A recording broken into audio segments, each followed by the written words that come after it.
पिया जे अनारिया में करेरिया फिल्म्स रिकॉर्डिंग स्टूडियो मसौढ़ी। अनारिया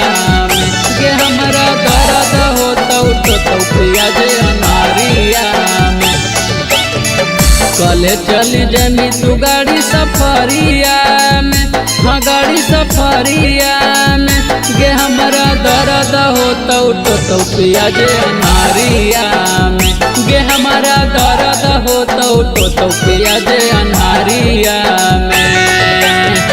कले चली जमी तू गाड़ी सफरिया में, हाँ गाड़ी सफरिया में गे हमरा दर्द होता तो पिया जे अनारिया में गे हमारा दर्द होता तो पिया जे अनारिया में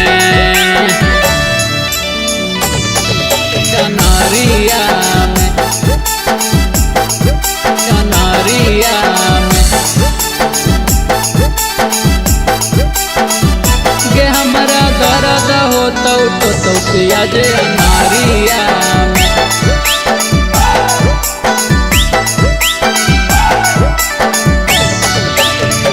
मजद में पियावा के ससुरा में सेज पर छुरिया चलाई देनी हमारा करेज पर मजद में पियावा के ससुरा में सेज पर छुरिया चलाई देनी हमारा करेज पर हमारा करेज पर हमारा से दूरावा तू जाहे हमर जान गे जिए नहीं पैबौ हमते जबौ परान गे हमारा से दूरावा तू जाहे हमर जान गे जिए नहीं पैबौ हमते जबौ परान गे मौत हमर लिखल हौगे जहरिया में, हाँ जहरिया में गे हमरा दर्द होता तो पिया जे अनारिया में गे हमरा दर्द होता तो पिया जे अनारिया में अनारिया में अनारिया में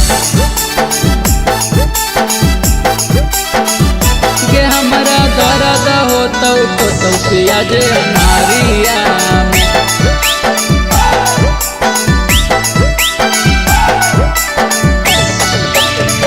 वही बगल रही हमार जिए के सहारा गे करही बियाह बहु आखिया से धरा गे वही बगल रही हमार जिए के सहारा गे करही बियाह बहु आखिया से धरा गे आखिया से धरा गे मेहदी रचाई लेनी अनुपा के खून से देख के दर्द सदिया करही सुनील से मेहदी रचाई लेनी अनुपा के खून से देख के दर्द सदिया करही अरुण से करतौ सब धरतौ तोरा कवरिया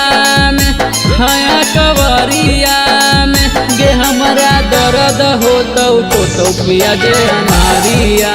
में गे हमरा दर्द होता तो पिया जे अनारिया